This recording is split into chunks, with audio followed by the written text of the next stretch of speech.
Can't be fucking. It's on current wages over there, but he might have been happy with that.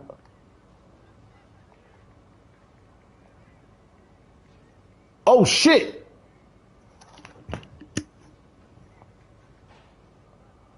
Oh! What? Yo, give me one second, man! Yo, chill! What? Where you going? Relax, man, let's negotiate, man! Fucking hell! Fuck!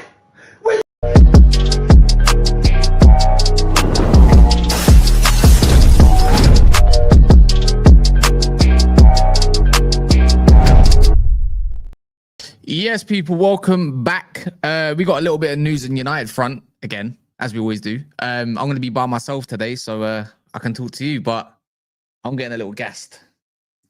I'm a little gassed. And I'm getting a little teased. But smash the likes, because for every like we do is how many push-ups I need to achieve today. Yeah? So I've already been set a goal. So the more likes, I'll prove it that I've done that, because I've got a tracker. So if you want to do that, love for that. We're going to talk about Semenyo. Apparently, we've been talking with Semenyo beforehand, and I do wonder if that might be something that the club revisits in case there is a change of manager, because we may need a left winger. Brighton apparently want 100 million for Baleba. January, they're not looking to cash in, according to Alex Crook.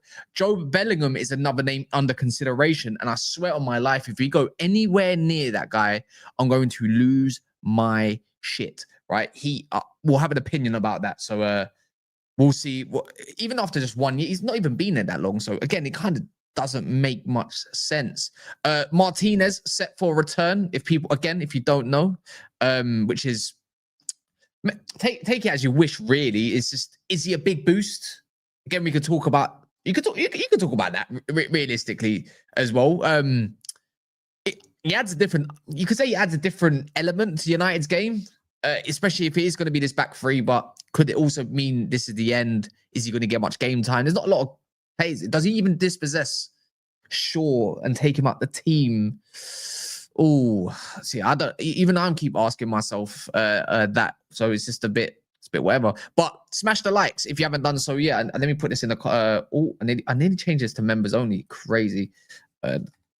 I don't want to keep reminding. Have you smashed the like? This is for people that do jump in the video. They might see the poll pop up. So that's big reason for that. But yeah, I'm looking at it like this, right? Turkey again, and I don't get it because it was on an account that I don't know if he was searching for this news or it popped up on his timeline or whatever, right? But he decided he put the little cool face as a quote. And you can't take much from that. And I've got an update as well. Andy Mitten, Talk of the Devils, I think it's called. With Andy Mitten, I think Carla Anker's on there, Laurie Whitwell and whatnot. They provided a bit of an update on that whole situation. So I'm gonna obviously speak to you guys about that. So let me know what you feel in the comments. So it's a little bit mad. Cass, I think I'm going to go for a swim after this. Up to you, man. I don't know what that's referenced to, unless she actually means swimming, but I mean, each to their own. But yeah, so last night, if you don't know, he put a little face on something saying along the lines that it's a full sale. Now, we always thought it was about the investment, right? And I thought it was going to be more about the stadium. So what he's implying is that allegedly UAE are going to go in for a full sale, full takeover over the Glazers and obviously for Manchester United. Apparently they're committed. But that was off a tweet from a guy that's got barely any followers, which doesn't really matter. He doesn't have sources. I think it's just an educated guess to bait people into interactions about what's going to happen with Man United. And then obviously he's put a quote tweet out with a cool face. So that kind of tells me that what he's been implying this whole time is that it's going to be a full takeover from the Glazers, right? And there's no noise surrounding to deny it. But this is what Laurie Whitwell had to say. He said the drag-along rights, I think there might actually be more to this. But he said the drag-along rights in an aspect are facility for the Glazers to force Ratcliffe to sell his stake in the club. They had an 18-month period of exclusivity where that could not happen.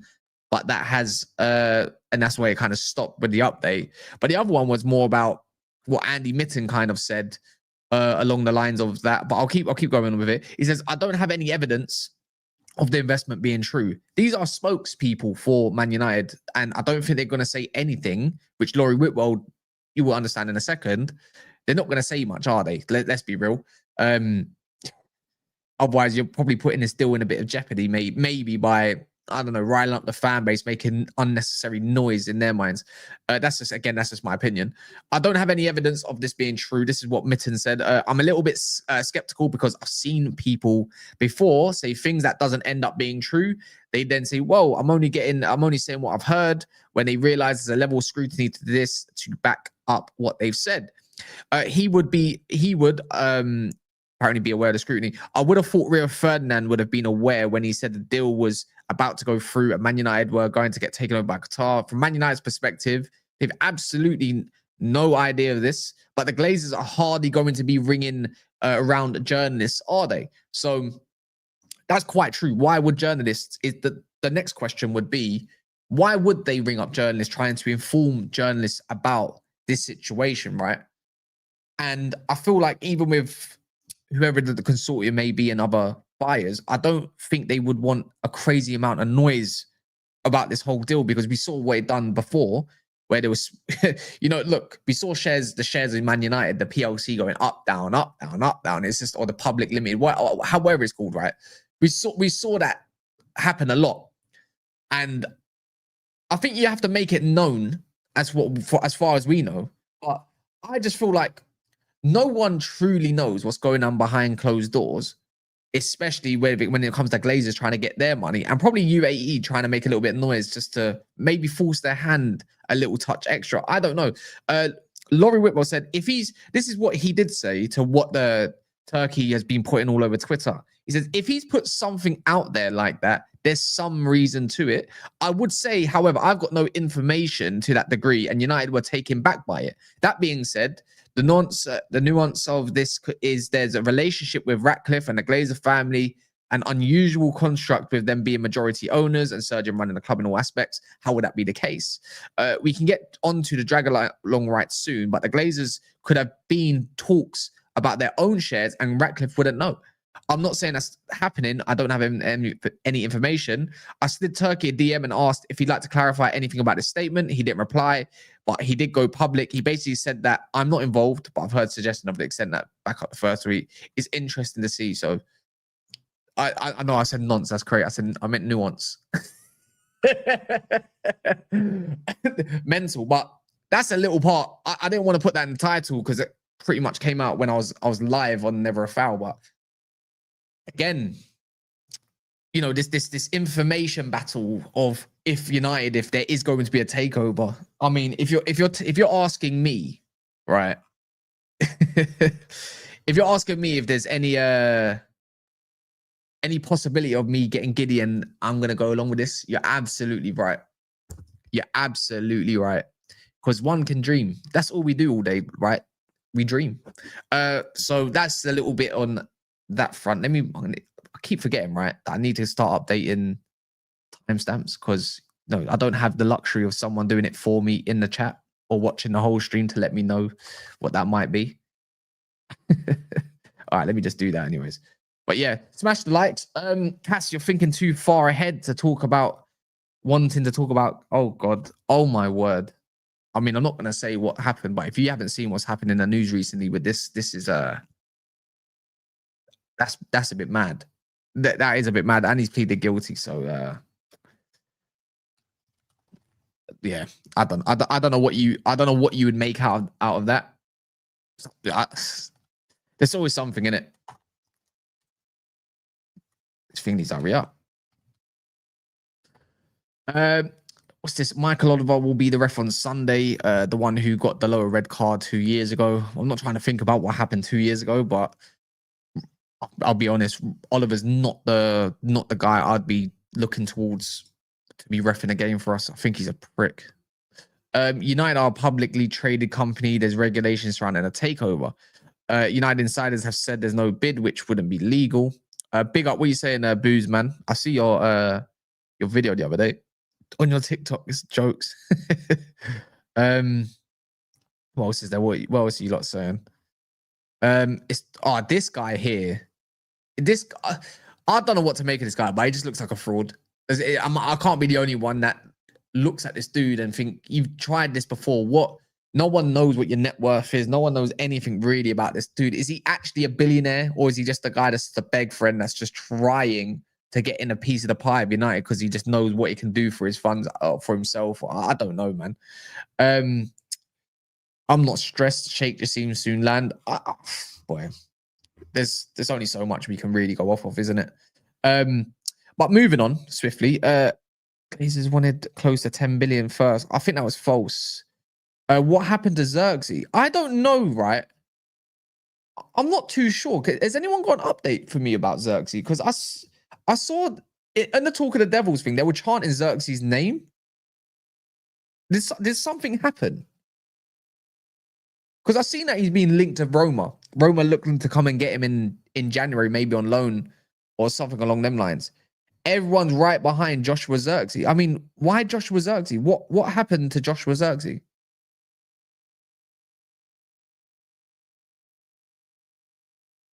I'm trying to what is it? I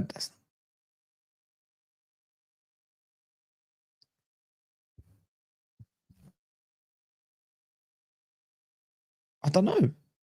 I'm trying to have a little look now. What happened to him?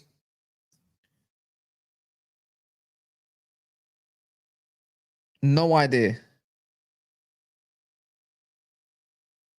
What's this? Graham Bailey saying he's keen to leave. Xerxes will be available for like 30, 40 million, whatever. I don't know. I don't know. I don't know why they were chanting his name in this whole thing. So again, I'm quite confused myself. But anyways, so like you come to Liverpool on Sunday. No, I'm not coming to Liverpool on Sunday. If I could get a ticket, you know what, right now, do I really want to watch Amorim football live in the flesh? Probably not. I'm not really interested. Done that once. We nearly lost. I mean, we beat Southampton, but no matter in the end. I don't think I'd want to watch that crap. Not right now as it stands.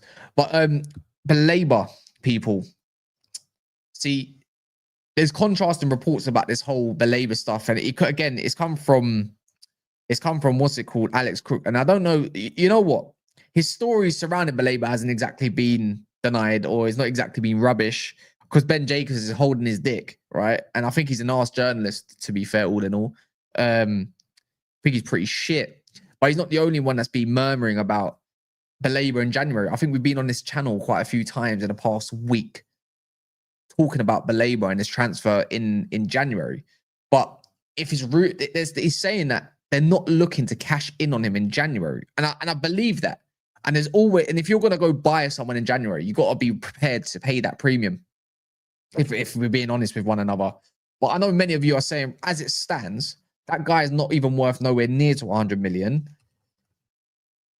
And I have to tend to agree. I think it'd be pretty, I don't know if you would call it ignorant or naive to think that United could land Baleba in January for just 70 million. No, and when Brighton, on a business aspect of all of it, knows that there will be a battle for his signature in the summer.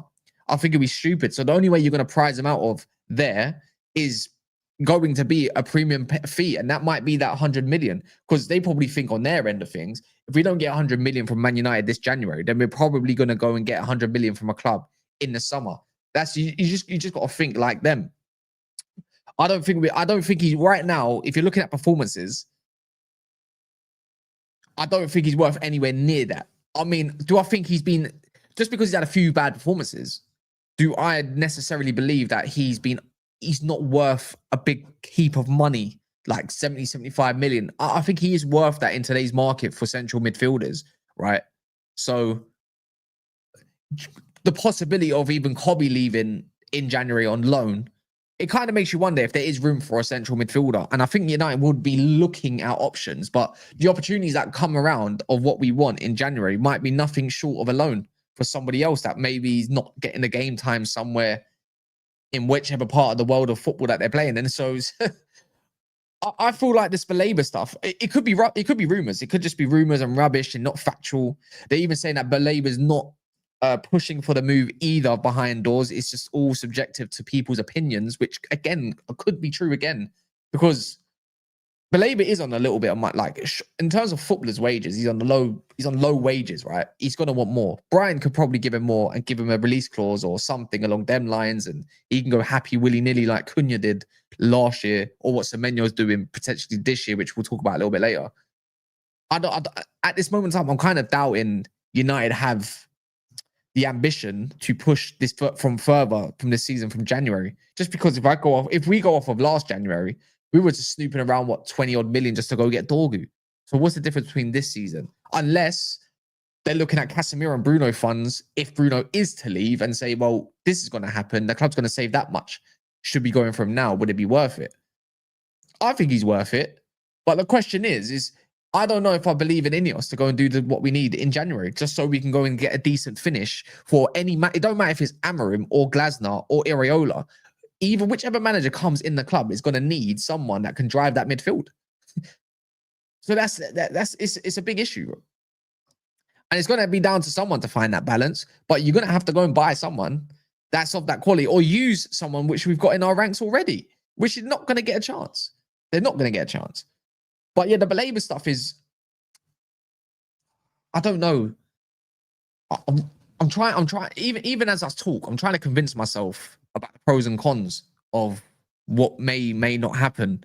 Even if he keeps putting on more arse performances. I see someone earlier put a comment saying, he's driving his price down by performing badly on purpose. I don't actually believe he's playing badly on purpose or his mind's elsewhere, even though his manager may have said so. So maybe it is.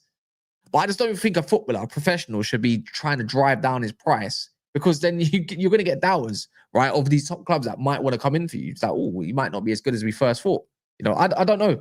I don't think United are going to go anywhere above 70 odd million for him. Definitely not in January at that. If you're going to go and get him, he's going to be in the summer when he's available. We already know Brighton through intermediaries and stuff that they're not willing to let the man go at any time, any place soon. They got someone on loan that's going to come back at the end of the season to take his place because they anticipated that he would be leaving in the summer of 2026. He would transform our side though, as much as we said it over and over again. It's like a repeat of every other stream.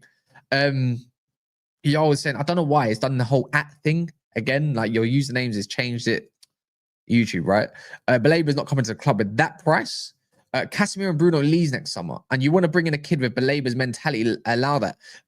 Wharton or a Camavinga better suited. See, I'm all for Wharton, but I think Steve Parish, in between the lines of what he said the other day about Wharton leaving and about Champions League, he said he may want to leave for a team that's in the Champions League unless Palace do so. He said something along them lines. So it kind of tells me he's had a conversation with Adam Wharton, and a gentleman's agreement may be that if he is to leave to a club, they would be playing Champions League football. So unless United get that, then we might as well count ourselves out, because there's going to be plenty of clubs that are in for him, not even just in England. So you got to be aware of that part. If Arsenal move for Semenyo, the wages won't matter. Get that deal done ASAP. I think, yeah, right now it might be a good fit for him. Big up Irish in the building. He says, I know first issue is crap. It's crap with United mentality. We don't need this. I don't know. Maybe that is the case. The fact United are looking for a midfielder in January, I feel like Kobbie is leaving, or they're anticipating. If you want to spin it the way I'm kind of spinning it, they might be anticipating that, you know, the two midfielders that we have, let's call them the old guard, they might be on their way out.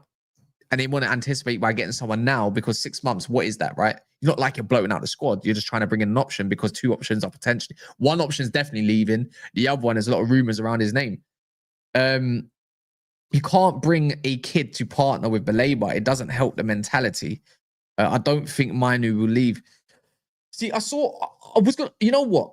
If we're going to keep talking about this whole midfielder thing, look, we'll talk about the Joe Bellingham thing. Smells of shit. Let's get one thing straight. It smells of arse. It makes no sense. And I can see Man United maybe getting a loan for a Joe Bellingham if he's not having the time of his life at Dortmund right now. We'll go on to that part. I see that Mainoo doesn't want to leave. Mainoo does not want to leave. Is that Real Saeed? Yeah, it is. What's the latest on the takeover, Cass? Turkey decided he wanted to do a little quote tweet, and Laurie Whitwell, and long story short, Saeed, Laurie Whitwell and Andy Mitten was talking about it on their Talk of the Devils podcast, right? I don't know if it was on a live bit, but the journalists are not informed of anything along them lines. But Turkey put a little quote tweet on another tweet saying that, you know, the UAE are committed to buying Manchester United in a full takeover from the Glazers. And it's like, okay, now we kind of understand what it probably is on his front of what he's thinking. So I don't think it's an investment for the stadium, but allegedly there's like a time and a place to buy United, considering the position it's in. I don't know. I'm just on the giddy front, right? The longer this man keeps, even Laurie Whitwell said there must be something in this if this is the guy that's, you know, basically saying there's information surrounding it. I just don't think they've made their move yet. Big up anyone that's in here. There was a Glazer meeting with Ratcliffe last week. Well, we got told there was a meeting, but we also got told there was a meeting on Monday. But so let me circle back round to Kobbie. See, I saw earlier that or was it last night, that Kobbie doesn't want to leave United. He's working really hard as well, which he has done. And you can see that in his game. He's not causing or kicking up a fuss. He doesn't want to leave United. But the thing is always going to be surrounding the game time. I got, in my mind, I just don't see why.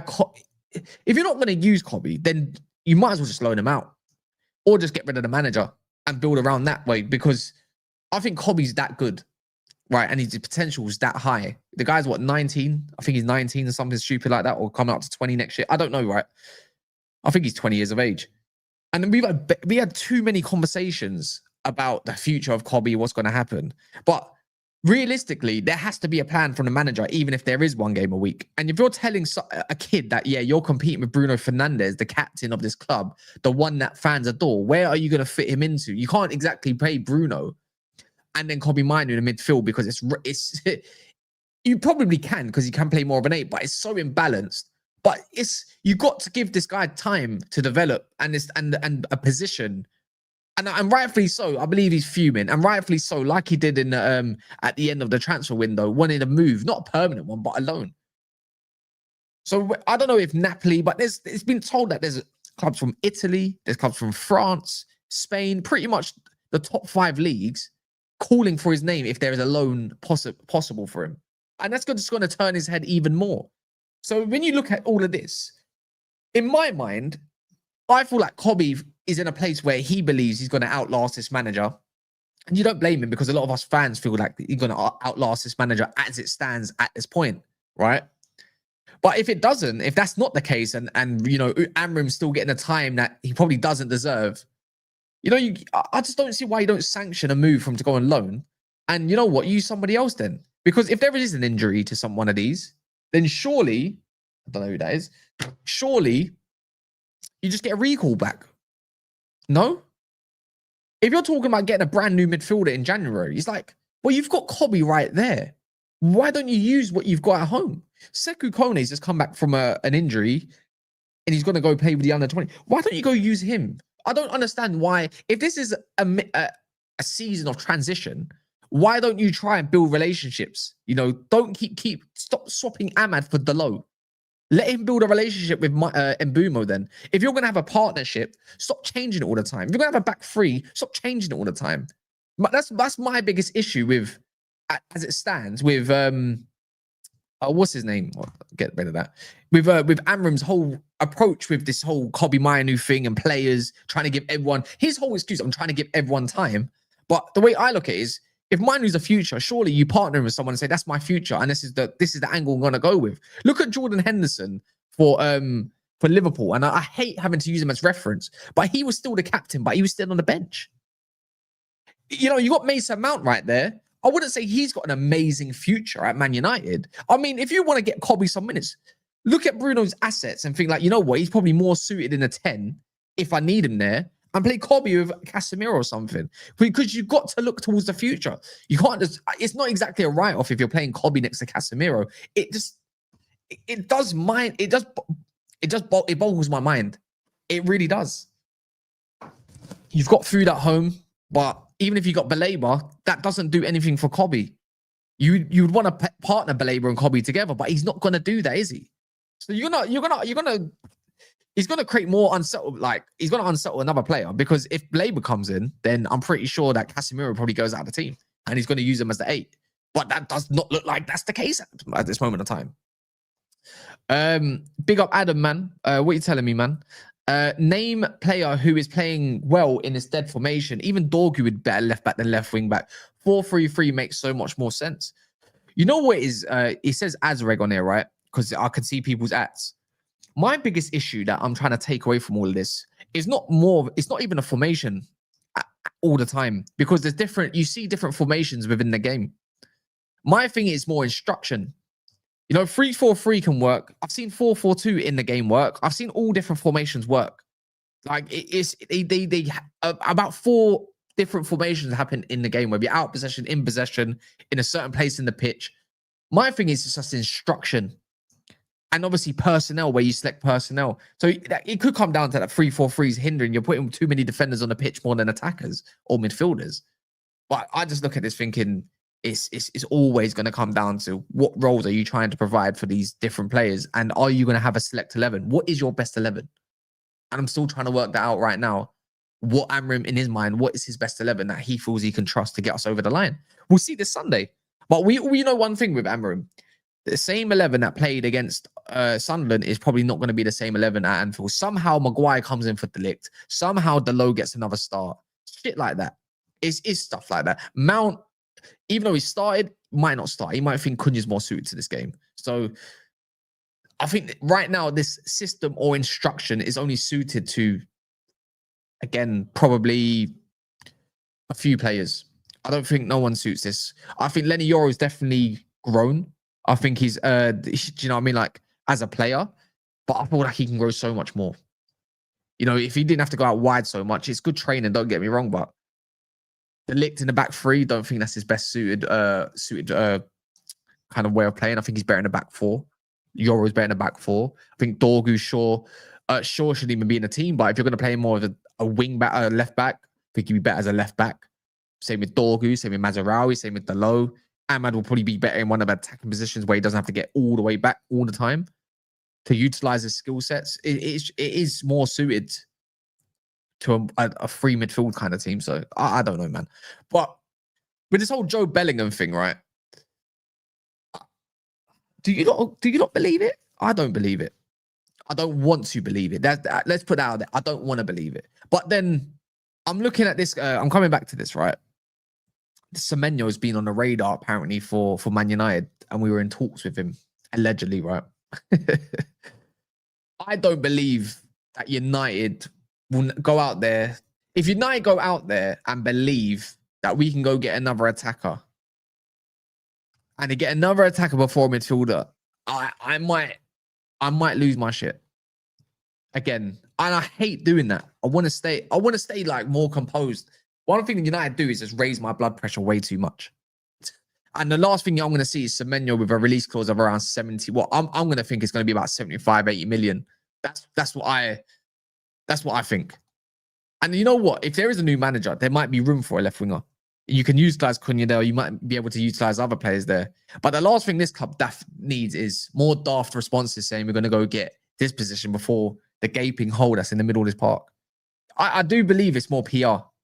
I think United liked Semenyo and looked at him in the summer, but I don't believe they actually went in for him like that. I don't think that's gonna. I don't see United going to splash another. I don't know, like another nearly 100 million, another attacker in it. I think it is more coming from Semenyo's camp than it is the Man United front, personally, in it. That's just my belief, anyways. Right. I hate the way this has done this. I'm pretty sure Monts has got a live coming up in the next few minutes, which I'm going to be on. So if anyone wants to go over there and talk about a mixture of things, great. If you haven't liked this video, then you're a fraud. I don't know how many likes we're on. We're on 73 likes. Can we get this to 100? Realistic January signings, a new manager. That's the realistic signing. But yeah, like the video. I'm going to go over to Monts' channel. Done half an hour. I've been doing longer streams. Some of you have moaned, but I'm going to keep this one short. In a bit, I'm going to be over there in a second.